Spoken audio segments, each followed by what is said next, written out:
This is Outrageous History.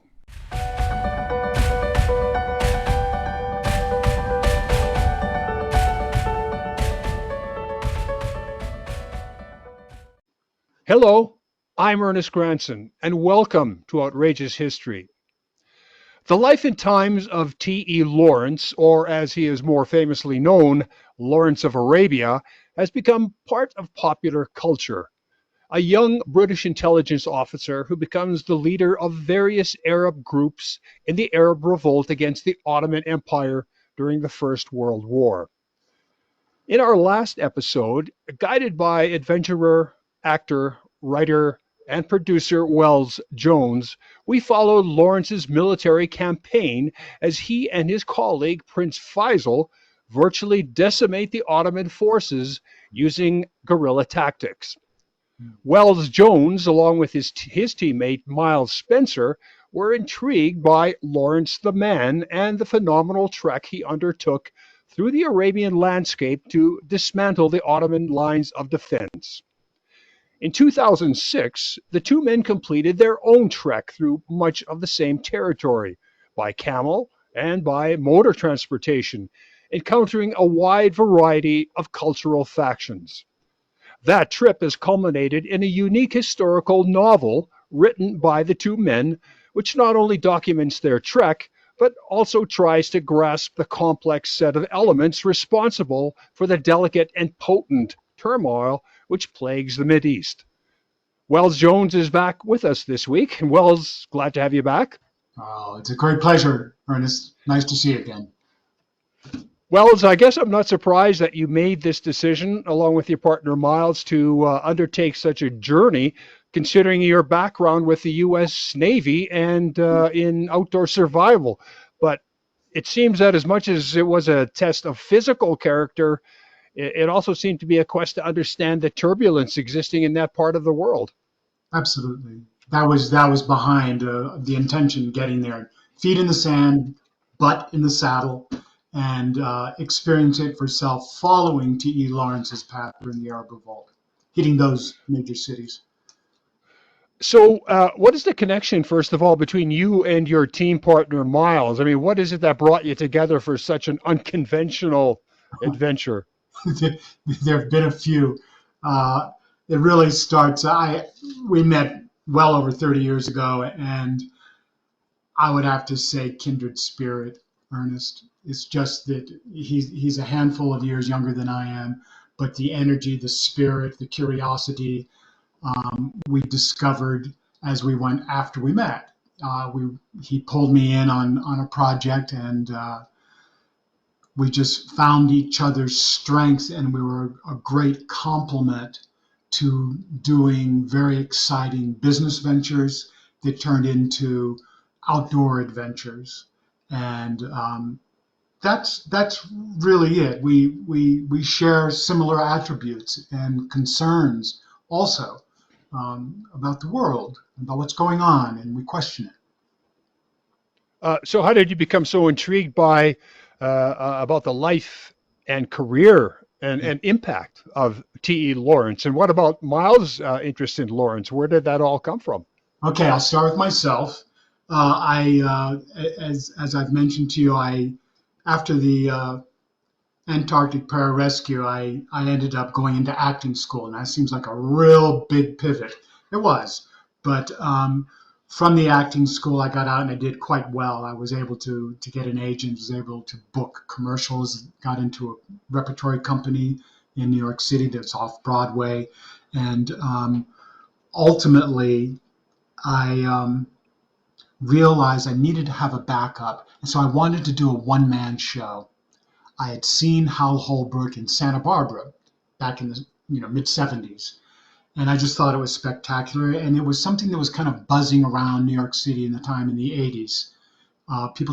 Women doing solo women shows, and guys doing the Book of Mark from the Bible and reciting the whole darn thing.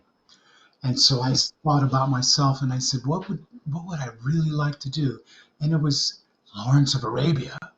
The movie was so incredible, and this guy, I mean, And you look, you're tall, you're like Peter O'Toole, and so everything was good and great until I really looked into Lawrence, and I started with Seven Pillars of Wisdom, and then moved on to other books, and found out he was 5'5.5", and that ended it in my mind in terms of doing a solo show. I realized this man accomplished so much, and there is something about being 5'5.5" as a man and doing what he did. It's another layer of his genius, of his unbelievable mental and physical abilities. Miles, it was a big surprise. I had took on a position in Washington, D.C. as a chief operating officer for a foundation, so I was out of the area where Miles and I lived. Afterwards, it came back through. It was 2005. Miles says, "What do you think about this war?" I said, "Well, it's continuing. It's definitely not mission accomplished, like the president said as he flew in on his jet and landed on the carrier." And he said, "You know anything about T.E. Lawrence?" I said, "I certainly do." "No way." "Yeah." "Have you read Seven Pillars of Wisdom?" "Yep." "You're kidding me." "Really?" "Okay. We need to do a show. You play Lawrence." No, I'm not going to do Lawrence. And we got into that. But anyway, he came up with the idea of putting a show together, bringing Lawrence, because of Lawrence's understanding of the people and the region and his appreciation for the culture and the different tribes and the complexity of the Middle East. As a Westerner, we took the idea to a Broadway producer. She loved it, and we have been working with her since 2005. And people say, "Wow, that movie was great." And then you find out when you look into the details or the reviews, this movie's been kicking around for 20 years and it was finally made. Or a play, and that's what we're kind of the thralls that we're involved in with the play. But we're very far along and excited about it. So after we got our producer, Miles says, "Now," and I said, "Yeah, I know what you're going to say. We got to go." And so we wanted to go, get our feet in the sand, butts in the saddle, to understand if there was a different narrative to the raging headlines post 9/11, because the warring, the concepts of weapons of mass destruction, we now know, what that was about. Pretty much, that it just didn't exist, but it was an excuse, a reason. And we decided we were going to go. And we'd come back with the information. We'd be able to feed it to our Lawrence that would be in the play. It would help us with, all the research we needed to do for that trek would just be incorporated into the play. We didn't have a play. We did have a writer. We've had 4, and 3 are well-known people. No need to mention them. They just weren't able to come up with a play that bridged an understanding that, really focused on Lawrence, but more importantly, focused on how we got into these crises in the Middle East. What's the foundation to it? Because there is one. There is. We've talked a little bit about it in our last episode, but there is one, and that was our intention, to have that come through in a play. And so Miles, that's how we did it, and we just continued our exploration before we went. So that was 2005. The trek was 2006. So when you made that decision that you were going to do that trek for those reasons, Yeah. Describe your research and your training and how you worked out the logistics of this trip. Okay. Research we had started, and what we had to decide is how are we going to approach the region? And it just was very simple. From Jeddah, which is the beginning where Lawrence started, and work our way up the Hijaz along the Red Sea into the Gulf of Aqaba. Aqaba, the fort in Aqaba being a turning point in the war, capturing that fort, which was a genius idea of Lawrence's that was appreciated by primarily Adu Abu Taya, who was the main warrior and the head of the Hawatat tribe. And it was Auda that was able to corral other tribes together to accomplish their feat. So it was having a path, which we did. Then we needed to figure out, well, how are we going to approach this? First of all, how are we going to get into the country?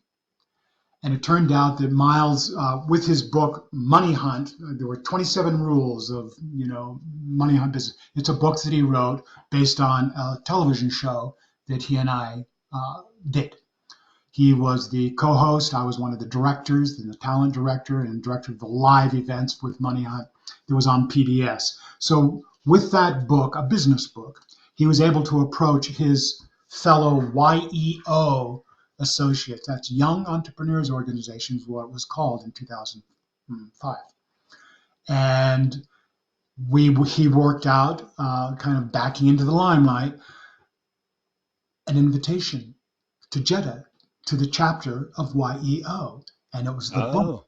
And the book was the justification, because at that time, I assure you, it was unheard of for Americans to go to the Middle East. 2005 was like in the middle of the big, it was heavy fighting. So we figured that out, and that took a long time because it had to go through the Chamber of Commerce and had to go through many different departments in Saudi to get approval. But we finally did get approval. I won't get into the details of that, but that was an entree. And then we had to figure out how we're going to get around. We knew we wanted to ride horses. We knew we wanted to ride camels, and we wanted to hike. We figured out one backpack.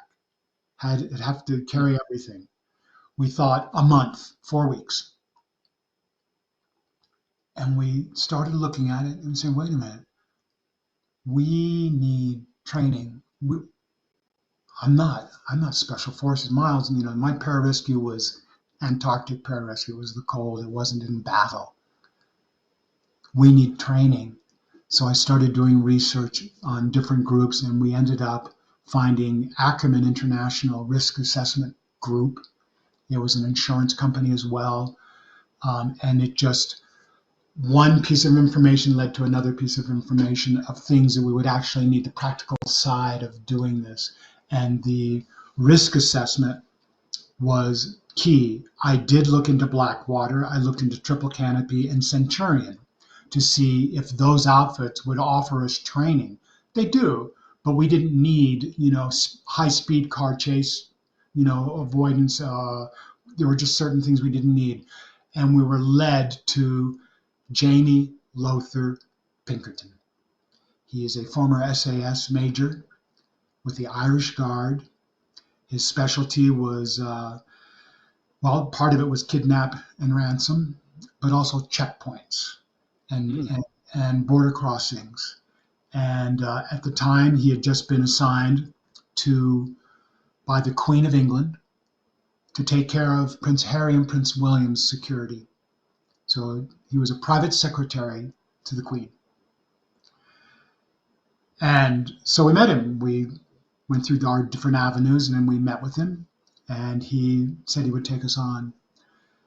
At the same time, he said, you need to have someone set you up with vehicles. How are you getting from one place to another?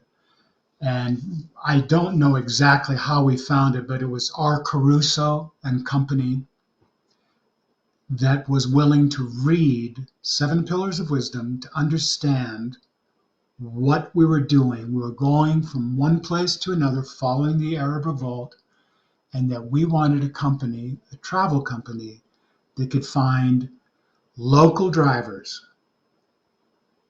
their own cars, nothing new, nothing fancy, nothing that would stand out, that would drive us from point A to point B, and we would decide those points, Miles and I, and drop us off and turn around and go back. Then at a certain point later, if we needed another car, if it was set up, we would meet with that individual. No two drivers knew each other. That was through Jamie. He said, his. I have a list of all of his from cultural to what to be aware of in Saudi Jordan, Syria, and then getting into Israel after doing and having all these visas in the Middle East, getting into Israel.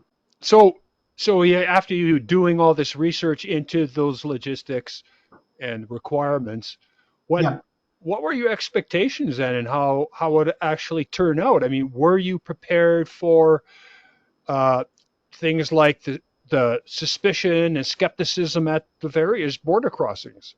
part of that came through Jamie, and he was just he broke it down. Saudi, it's if you get taken within the borders of Saudi, it's very unlikely you will ever be seen again. Hmm. Jordan is a great, more westernized country. Amman is the hub. It's to the road. That's what they call it. The road was the road to Baghdad, and you pay $600 to get a car to drive you in, and it depends upon how close they go to the different zones in Baghdad. There'll be additional charges, and that's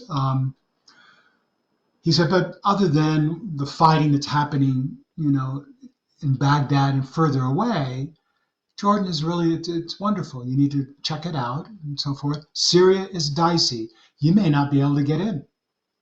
Well, we did get our visa, and it was like 3 days later, the visas were canceled. No more visas were available. So we were able to get into all these countries. And he said in Israel, you're going to see a stark difference between, just in the 50 miles between places, cities. It is a different world. And it's, for us, we just couldn't wait for all of it. So it was how to approach checkpoints. Each one is individual. How to say hello, how to look people in the eye, hold their hand if there's a handshake, an extra beat. Graciousness handles everything.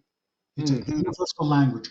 True, not, hey, how you doing? Oh, yeah, yeah. Not this American, yeah, yeah. No, quiet, direct, looking right in the eyes. And it's like, Assalamu alaikum. They have to answer.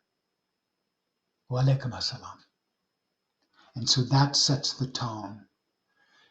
The checkpoints, they want your passport, give it to them, have none of your technical gear out, hand it to them. And what we found when they see passport, this is not the one.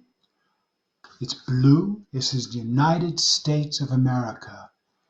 That meant something. Hmm.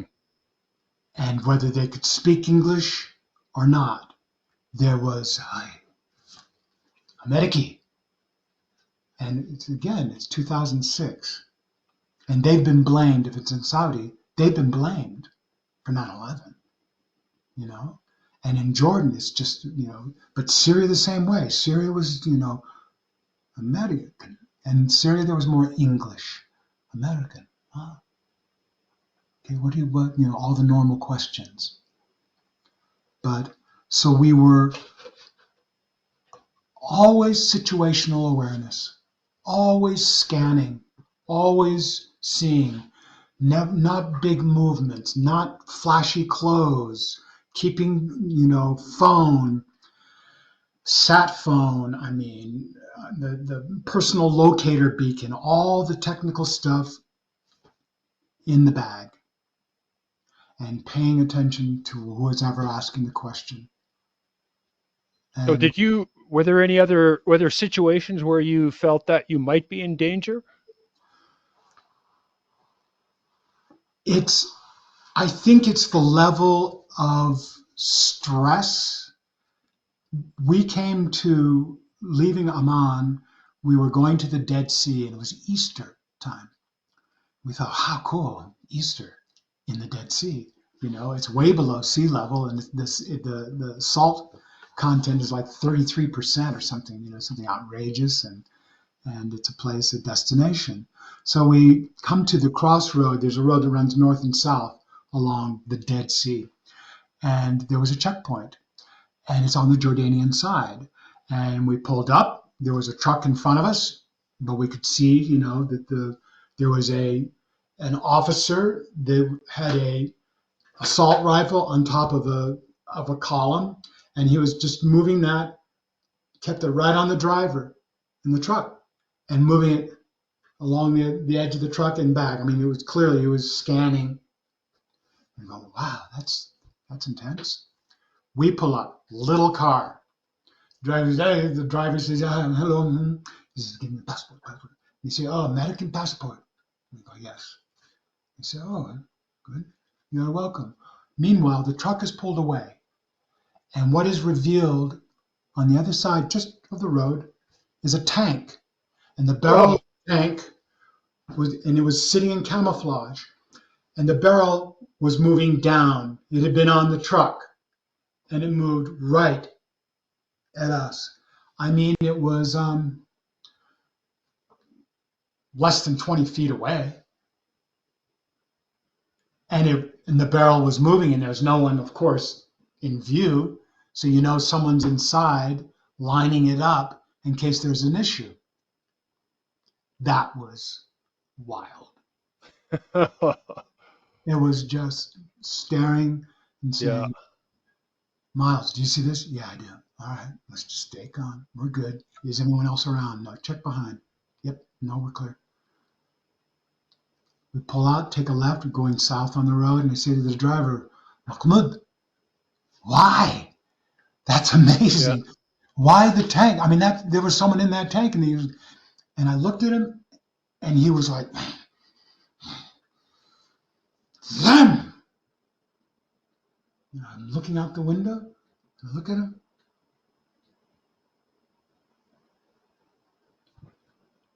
Israel? Them. He was Palestinian. Mm-hmm. He said them. And we found out that he was Palestinian, and it was white hot. That was the border crossing that's in the book. Getting into Israel was very intense. Partly, I mean, they're all a little. I mean, in the Middle East, there it was intense. It was intense on the bus crossing, because you don't know why the bus is stopping. The windows don't come down. The driver is there. He opens up his hands to somebody outside, and you don't know where that person went. You don't know what it was, and you're sitting there for an hour. And then suddenly it moves, and everybody jerks because it's packed like sardines. And we cross over the bridge, the King Hussein Allenby Bridge, and then we sit another 45 minutes. We're in the middle of the tarmac. About 50 yards away, 25 yards away, is another bus on either side. They pull up and they just sit, and we all just sit. And then suddenly, looking out the window, ducking, and one bus starts unloading. You go, oh, well, we must be next. Sweating, babies crying, little, people just looking and quiet. There's tension. And there's guys, jeans, denim work shirts, like the old denim work shirts, double patch work shirts, and a Taver rifle, assault rifle, just walking around. We'd seen the news, buses blowing up, but we chose to do it. We wanted to live the way, see how people live, what they go through. Mm-hmm. And it was vital to do that, to get an understanding, to have any empathy for this. And it doesn't matter whether the aggressive side is coming from one or the other. It's the situation that is so volatile. If we've got a driver going,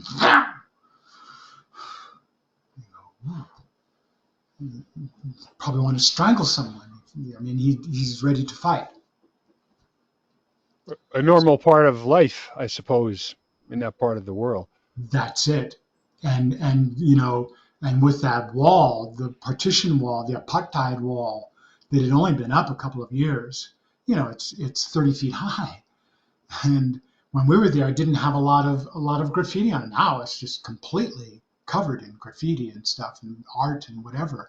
And just a door, and one door, going from, safe place, not safe. So they say, it's. So you visited a lot of those important locations, as you've just mentioned, going through Saudi Arabia, Jordan, and into Syria, then into Israel. What were your impressions of the cities Aqaba Mhm. and Jeddah and Mecca and Damascus? Those seem to be four of the primary cities Yeah, that were involved in that trek. yeah. I'll start with Jeddah because that's where we started, and that's where Lawrence started. It's a seaport town, and the Silk Road ends there, I suppose, because of the transport. It's the seat. I thought it was the seat of government, but of course it's not. It's Riyadh is, but Jeddah was a lively place. The souk, the Balad market, was just massive and full of stuff. Candies and trades from all over the place. There was trash everywhere. Hmm. Hmm. You know, it's one of the things we presented to a group in Saudi to do a leave no trace, to include that as a part of a production that we're doing. We would leave no trace. In other words, there'd be, recycling and all this kind of stuff. But there seemed to be very little of that going on, and and people up late at night. It seems like the place comes alive at night, but it's not like New York City. It's not. It's quiet, very quiet. There's a lot of backgammon playing, men out. Right. No women, men. Coffee shops, it's only men in very nice places, very nice. No women. So that was, we picked up on that quickly. Aqaba was a destination just like it was for Lawrence and the Arabs in the revolt. We understood, had seen pictures of the fort that had been crumbled down a little bit, but we could still go to the fort, the actual fort where Lawrence came from behind and took siege of that fort in, it was in minutes. It happened so fast for Lawrence and that group charging that fort from behind with all those tribal warriors following Alda Abu Tayeb and Lawrence. Um, it was like a little port city. It's in Jordan, so it's not Saudi. It's one of the first places. It's on the northern part of the Red Sea, the Gulf of Aqaba, the very point, and it's close to Egypt. It's all right at that point where over here is Egypt and over here is Jordan, and then you get into Palestine and into Israel. Um, it was wonderful. It's from there that we picked up camels, and we spent 4 days riding camels, 3 nights, 4 days, and under the stars. Got cold, hot, hot, hot during the day, and cold at night. Hmm. You know, and the camel riding was truly spectacular. We were on very large. We were on. It turned out thoroughbreds. They were just they're thoroughbreds in the sense that, well, like thoroughbred horses, they they gallop at a rate of like up to 40 miles per hour. And I know we were going 35, 40 when we were racing each other. Of course, we had to do that. Uh, you know, and and I was on Gallian and Mark Miles was on Garmon and Saba. Saba was just a little fella that was Jordanian, and he lived in Wadi Rum, and he knew the place. That was his playground. So we went in and out and all around Wadi Rum, and actually went to a tent into an area where it's noted that Lawrence uh, Hmm. stayed, that kind of thing. So it was spectacular. The camel riding and the way they were able to walk over the basalt, that spindly, spindly, just unforgiving, sharp, razor sharp rock, and then gallop in sand. And we did have a rain, and rain came, and it was very fast. And I would say it was less than an hour. The desert in certain areas just blossomed with these little Hmm. purple little flowers, and the camels go nuts because you can't get them to keep their head up. They want that flower. It's like dessert. And so we had our share of sliding off of camels, landing on in the sand and sliding onto them in ways that one foot's way up in the air and the other one's dangling and trying to get it. But we ended up really doing very well, and we wore Bedouin kit. We bought Mhm. that in Aqaba, so we wore keffiyeh and layers, and took off our hiking boots and our trousers, and wore the whole thing.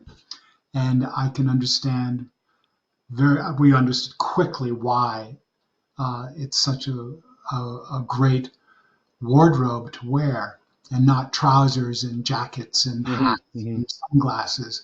You wrap your face up, you wear layers, and just like in the cold, you wear layers, right? Insulation, and in the heat, it's the same thing, and your body adjusts. But we were going through 115, 118 degrees. That's Fahrenheit, and very different than the minus 56 in Antarctica. But on the on the polar plateau with a 70 Yeah. mile an hour wind in a tent. But at least we had the tent. So Wells, in series 3 of his book Seven Pillars of Wisdom, which I went through a few weeks back, Yep. Lawrence states that in our battleground of Syria, the climatic differences were so markedly different that they made two countries, two races almost, with their respective populations.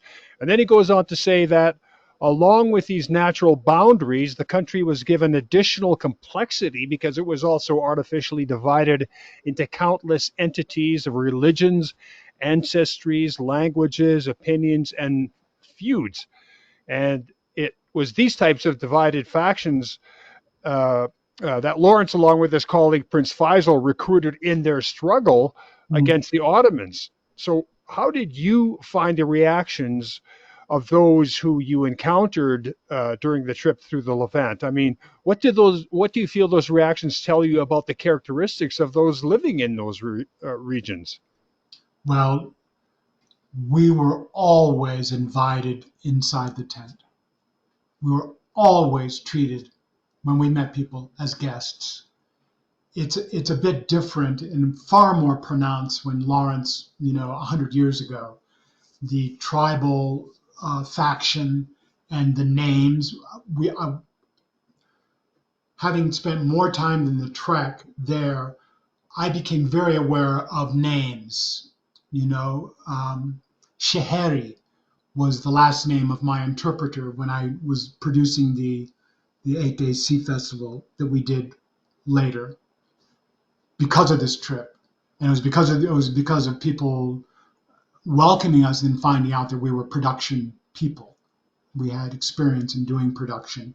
At any rate, the that's where Lawrence's genius came in. He recognized that this group and this group and this group don't mix. And it's not why they don't mix. In order to bring them together, you need a leader, and that's where Alda Abu Tayyab, I've mentioned it before, came in. Lawrence set out with 7 men in the beginning to work his way to Aqaba. 7. Now, there's 7 guys aren't going to overthrow a fort.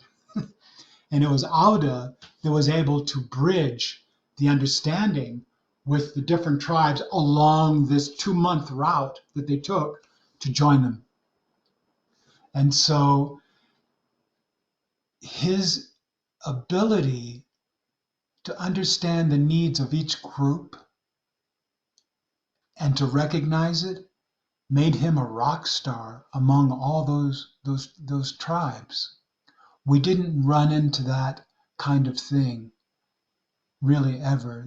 There were times, like at checkpoints, that maybe the individual and everybody's attached to some kind of a clan or a tribe, it seemed, that they would take their rifle, not even an assault rifle, and ask us, indicate empty your backpack, and use his rifle to push things around. But for the most part, people would say, "You're welcome." I'm saying we didn't do anything. No, we realize they're saying you're welcomed here. Mm-hmm. And if they were articulate and could speak English, they were saying, "I am so sorry about 9/11. We don't know how we'll ever get our standing back because of 9/11." And they, all those 19 terrorists, they weren't all from Saudi Arabia. And even His Royal Highness Prince Khalid bin Faisal bin Abdulaziz, we were, through his gatekeeper, we were made into his majlis, which is where he listens to sheikhs that come in from the desert to hear either if they have a problem or a complaint, they deal with it then with him and they settle things, but mostly it's to hear what's going on. And those sheikhs are camel owners. They're the wealthy. They're considered the wealthy Bedouins. They're the camel owners. And after the Majlis, and it was amazing to see. It was like seeing a lineup of the Bible characters along the wall because of their beards and the wraps on their heads. These are primal, of the earth, of the desert people, staffs, leather sandals, and wide girth belts around, holding layers of who knows the different layers that they're wearing. Camel hair, and I wouldn't say wool, but I guess wool. Camel hair is wool, I suppose. And on the way out, we were led out of this hall, and it turned out that the prince was coming with his entourage, his guards and walking through. And so we stopped, pulled over, and he stopped at us, and he knew our names. Hmm. He knew our names. And he said, "Please join me for dinner. You will see that we are not all terrorists." Were you surprised by that? Whoa, yeah. I mean, hours earlier, we're in Jeddah in the in whirling garbage in the wind and and the just yeah. It was from one extreme to the other, and so he was the governor of the region, and we did go. And he found out, of course, why we didn't tell him. Other people told him, a couple of people that we were with, who we were, what we were doing. And they expressly said, "We're here to follow T.E. Lawrence's path and to get a better understanding, see with our own eyes." And that was honored. It started when Miles did his little talk. It was, I say, little brief talk with the YEO men in Jeddah. When we first got there, he wore a kit, and he had grown some facial hair, which was standard.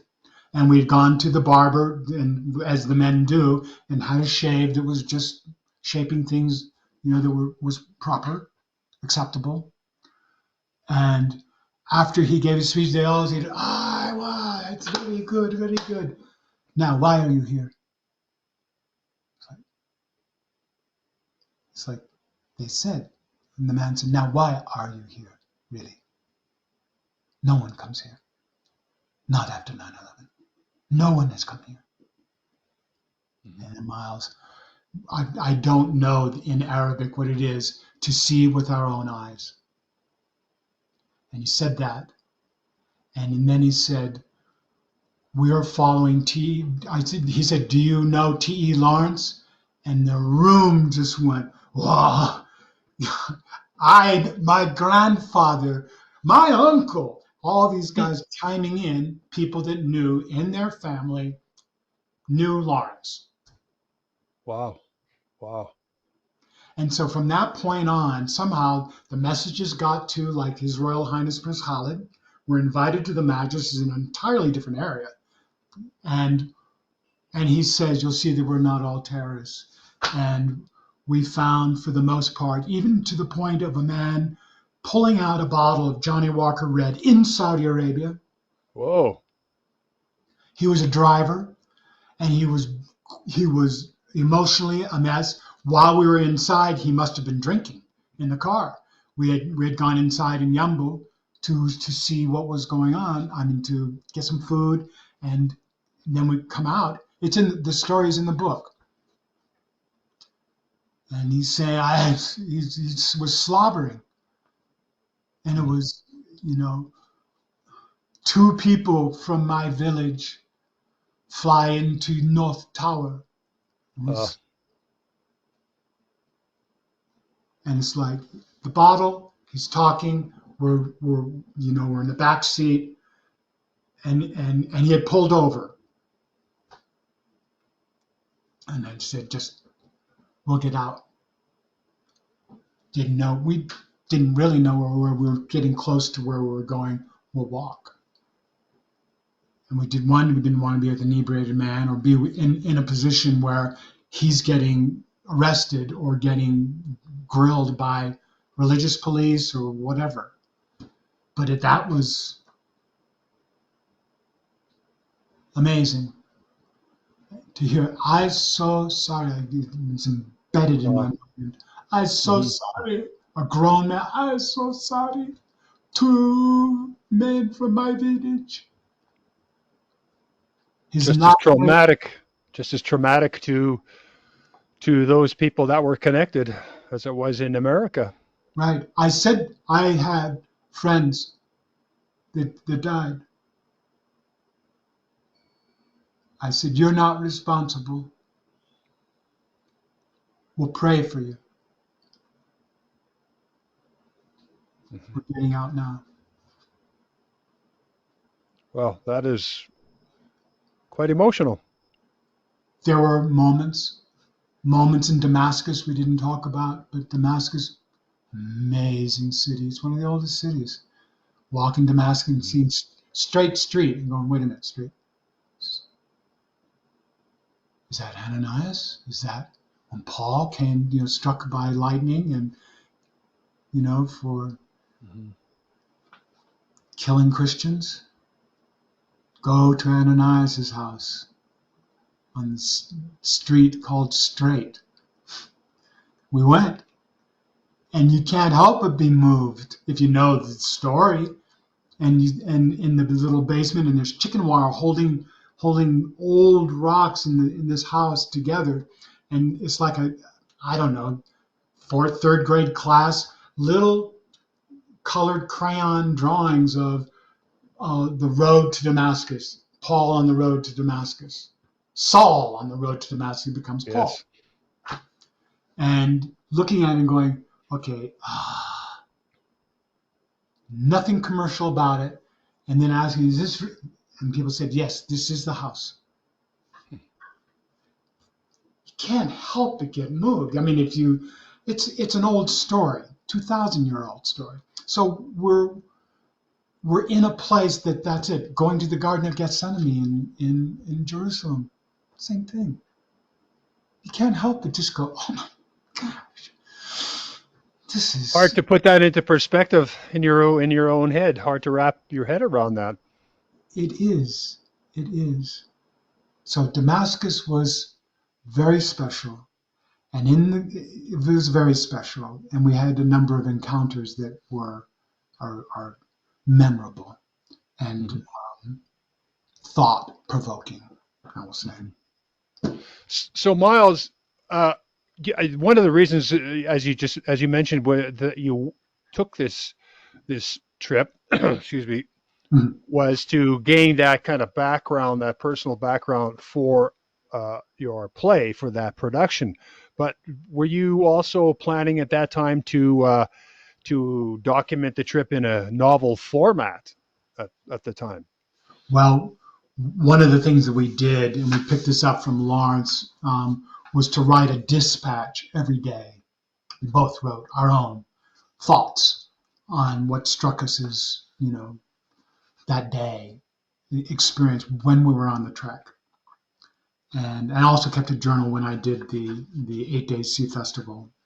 I say Miles was in charge of financing, and he was in different parts of the world getting that. And I was on the ground doing the production. So the dispatches, the photographs, the video, we said, yeah, we want to do a book and let's get on it. Well, we did, but then the play took over, and the play looked like it was really going forward, and wonderful things that just didn't pan out. And so the thought became focus on the play and the notes to the writers from our research, and feeding them information that we would hope would be infused in their writing, because they didn't have they had some knowledge. And so we had this wealth of information. No, the book did not come about until after another horrific day, which was October 7th, 2023. We've been following politics along. We thought we better get the play out, because once they get peace in the Middle East, no one's going to be interested in the play. I mean, we actually thought that in 2006. It's like, come on, we got to do this now. And every year, I mean, look what's happened, from the different terrorist groups to it's been endless. And so it was the next week after October 7th that it's now or never. And we have so much logged notes, books, things online, things in files, and we just need a hook. And that was the big thing. Nonfiction or fiction. Mm. And we learned from the play many things that work and didn't work, but you have to entertain in order to bring people in.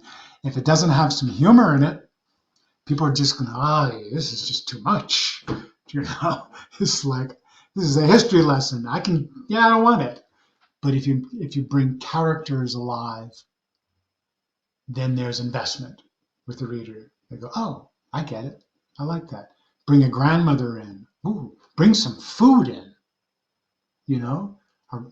and that became a through line. Right.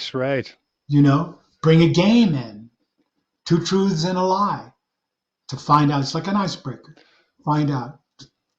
Yeah, you also used another interesting literary device. You used time travel to inject the personality of T.E. Lawrence directly into the narrative. So how did you come up with that concept? Well, it's just as I said, once you get one idea and you're just open, it's like it's not done. Nothing's done until it's done. And then when it was done, we said, well, the second edition we'll add this, we'll do this, we'll do that. It was part of that. How do we get the history out without it sounding just bland? And Miles said, time travel. It's like he's up on all the Raiders of the Lost Ark and all the different things like that. He said, this is what it's like. It's like we're like the Raiders of the Lost Ark. We're going, all right, that's great. He said, but what do we use? I said, we're going to use a dagger. So he came up with the idea. I said, we'll use a dagger. And then we'll make it seem like, was it Lawrence's dagger? We realized the concept of suspending disbelief enough to bridge an intention, to get the intention, to hit the bullseye on the intention.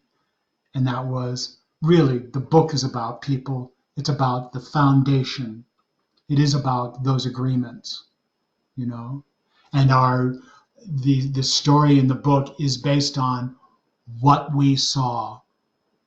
There's been one person out of 500 some odd reviews that said, I love the book. It's really great, but I think there's a slant that's really going one direction that really disappoints me. He said, It's just what we saw. If you think that my, my experience at going across the border, as in the book, is saying something negative about Israel or an agent, it's not. It's what happened. It's the situation. And why is that? Mm-hmm. Because someone could walk in that door and just go, that's what they deal with. We don't. You don't in Canada. I don't here. We hear about it. But when you're really on the bus and you think someone could be have something wrapped around their underneath their jacket, a bomb. That's how it's done. I didn't tell you, going into Jordan, it was 10 days before, it was like 2 weeks, 10 days before we went into Jordan. We had been trained. Jamie said, hey, Jordan's good, it's westernized. One of the hotels, there were 2 hotels that were attacked, blown up. Not totally blown up, they were attacked. One was the one we were staying in. Oh boy. And it was like, now this is starting to make sense. I mean, this is real. How far do we go? We said we stay at the hotel. We go. It was a wedding. They blew, whatever it was, and we want to see it. We've seen 9/11. We want to see it and just be aware. Be aware. Situational awareness. Many things that we was just embedded in our thinking from Jamie. And when you hear things from a man like that, and you're going to a place like that, it's amazing how it stays with you. You don't forget it. You don't mess around. You protect each other. You never walk down the same street twice. No, Jamie says, no, you are being watched. You are being watched at all times. You can do whatever you want to do to try and not stand out. You stand out. So well, this journey really could be described as an epic one. I think you could use that as an adjective. As a route, let's face it, it's really off the beaten tourist path as you can get. To conclude our conversation today, let me ask you this. Yep. Having had those years now in between the end of the trip and the publication of the novel, do you feel that you were able to absorb all that knowledge and really gain some perspective from that remarkable and really intense experience? Were you able to absorb it for yourselves? It comes in different stages, and the retelling of stories feeds that, and you have to almost stop and listen to yourself as a fly up on the wall telling the story and trying to regurgitate, well, what did you learn, what did you get? And when we wrote the book, we realized that we wanted to go to get a better understanding. We did. And what is that understanding? We came up with 5 things, and it's the postscript in the book. And yeah, it's pretty strange that I'm reading the very last thing in the book, but I'm going to read it because that is what we have settled on.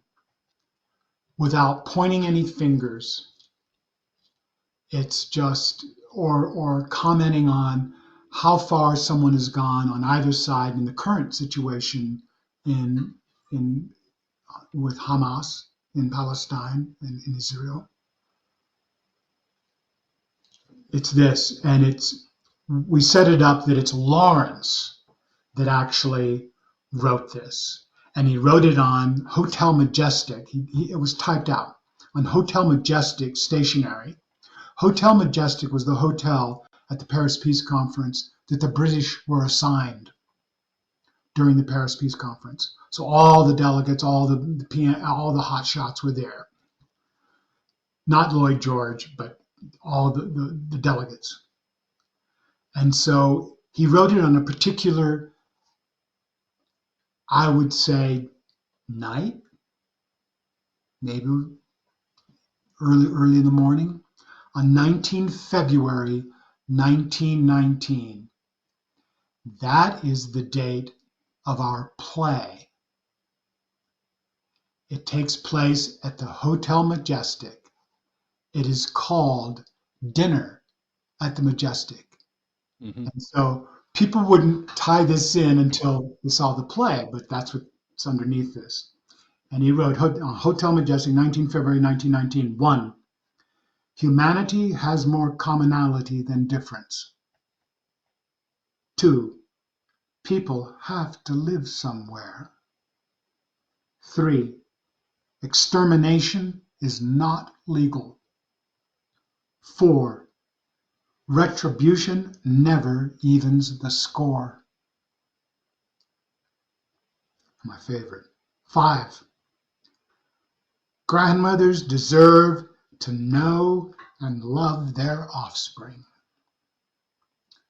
Their offspring deserve to live.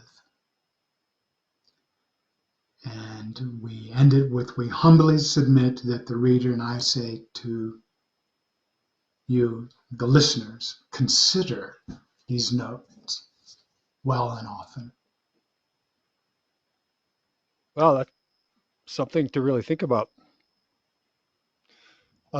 Wells, you've given us so much material, really, to think about in terms of what's happened in the past and the repercussions that we're experiencing today. So, we thank you so much for spending time with us over these past 2 interviews. It's been a great pleasure, Ernest. Truly an opportunity to release. I hope it resonates with people. Mm-hmm. Thank you. And I thank all of you for tuning in. For online information about this and other podcast topics, log on to outrageoushistory.com. For Outrageous History, I'm Ernest Granson.